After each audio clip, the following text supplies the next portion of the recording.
رحمان الرحیم۔ امریکہ بڑی مکاری سے امریکہ اور اس کے اتحادی بڑی مکاری سے عراق کی طاقت کو ختم کرتے رہے۔ اس نے جو تھوڑے بہت جو اسلحہ وغیرہ بنایا تھا اس کو کنٹرول کیا، اور یہ بہانہ کر کے کہ وہ تعاون نہیں کر رہا، اور اس نے کیمیائی ہتھیار بنائے ہوئے ہیں، یعنی کہ جب اس کے بعد پھر بعد میں دوبارہ پھر حملہ کیا، جب بعد میں کیمیائی ہتھیاروں کا بہانہ کر کے امریکہ نے دوبارہ عراق پر حملہ کیا، تو تب بھی کسی نے اتنی شدت سے امریکہ کی مذمت نہیں کی۔ بات وہی کہ کمزور کے لیے اصول اور طاقتور کے لیے اصول اور یو این او تو تیار بیٹھی ہوتی ہے کہ جہاں مسلمان ہوں فوراً، اور امریکہ کو ایک ریزولوشن پاس کروانا چاہے ایسے راتوں رات ہو جاتی ہے پاس۔ اب اسرائیل ہسپتالوں پہ بمبارڈمنٹ کر رہا ہے، عورتیں بچوں کو مار رہا ہے، تو اقوام متحدہ کا سیکرٹری جنرل انطونیو گوتاریس منتیں کر رہا ہے کہ یہ ایسا نہ کرو، کوئی قرارداد نہیں پاس ہو رہی، امریکہ اور اس کے اتحادی اس کی مدد کر رہے ہیں، اسرائیل کی کوئی روک نہیں رہا۔ تو انشاءاللہ تعالیٰ اس ظلم کا اختتام تو ہونے والا ہے۔ امریکہ نے اگرچہ کیمیائی ہتھیاروں کا بہانہ کر کے عراق پر حملہ کیا تھا، لیکن حملے کے بعد جب صدام حسین کی حکومت ختم ہو گئی اور صدام حسین کو پھانسی ہو گئی، اور اس کے بعد بھی آج تک جبکہ لاکھوں لوگوں کا خون بہایا جا چکا ہے، پتہ نہیں کتنے لوگ تو معذور ہو گئے، تو اب جا کر کہیں امریکہ اور انگلینڈ نے بڑی بے شرمی سے یہ اعلان کیا ہے کہ عراق کے پاس کیمیائی ہتھیار نہیں تھے۔ اس نے تسلیم کیا کہ عراق پر امریکی حملہ غلطی تھا، کہ انگلینڈ نے اناؤنس کر دیا جو لوگ مارے گئے اس کا ذمہ دار کون۔ اقوام متحدہ ویسے تو ماحول انوائرمنٹ کو محفوظ رکھنے کے لیے بڑی اسٹرگل کر رہی ہے۔ پانڈا جو اسپیشیز انڈینجرڈ اسپیشیز ہیں ان کے لیے، ماحول کے لیے بڑی تکلیف ہے اسے۔ جو انسانوں کا قتل ہو رہا ہے، انسانی نسلوں کا نقصان پہنچ رہا ہے، اس کا کوئی نہیں۔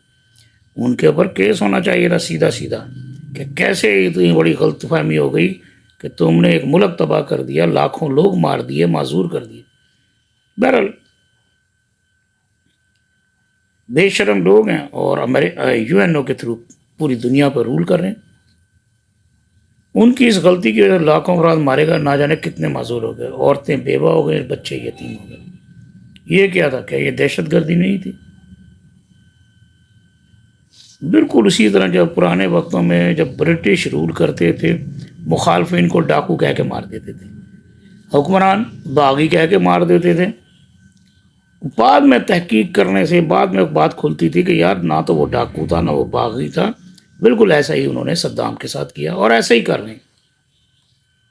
اس وقت اقوام متحدہ کہاں تھی، سلامتی کونسل اور عالمی عدالت کہاں تھی، اور کہاں تھے وہ علماء کرام اور دانشور جو صدام حسین کو برا بھلا کہتے تھے؟ لیکن امریکہ کے خلاف ان کو جرت نہیں ہوتی تھی کہ کچھ بول سکیں، اگرچہ امریکہ یہ ثابت بھی نہیں کر سکا کہ وہاں پر کیمیائی ہتھیار تھے۔ اس کے باوجود وہ عراق میں بہت عرصہ تک موجود رہا، اور عراق میں اپنی مرضی کی حکومت قائم کر دی۔ اس سے لاکھوں لوگوں کے خون کا کسی نے حساب نہیں لیا، اقوام متحدہ نے کوئی ایکشن نہیں لیا۔ ہونا تو یہ چاہیے تھا کہ جو لوگ اس جنگ کے ذمہ دار تھے ان پر جنگی جرائم کا مقدمہ چلایا جاتا۔ چلائے کون؟ گنڈے، بدماش، جو لوگ صدام حسین کی غلطی پر اسے برا بھلا کہہ رہے تھے، اب وہ کہاں ہیں اور کیوں خاموش ہیں؟ ایک صاحب تو کینیڈا میں بیٹھے ہوئے ہیں، وہ مکسچر ہیں، پادری اور اس کا کچھ ملغوبہ سا بنے ہوئے۔ کسی نے امریکہ سے معلوم کرنے کی ہمت نہ کی، کیونکہ اس وقت اس بندے نے صلح حدیبیہ کا حوالہ کیا تھا۔ صلح حدیبیہ میں ایگریمنٹ ہو گیا تھا، تقریر ہے اس کی۔ بہرحال کسی نے امریکہ سے معلوم کرنے کی ہمت نہ کی کہ کیمیائی ہتھیار زیادہ مہلک ہوتے ہیں یا ایٹمی۔ اور اگر ایٹمی ہتھیار زیادہ مولک ہوتے ہیں تو پھر وہ تو زیادہ تر امریکہ اور یورپ کے پاس ہیں. وہ اپنے ہتھیار کیوں طلب نہیں کرتے؟ جب لاکھوں مسلمانوں کو شہید کرنے کے بعد اور عراق کی اینٹ سے اینٹ بجانے کے بعد امریکہ یہ ثابت نہ کر سکا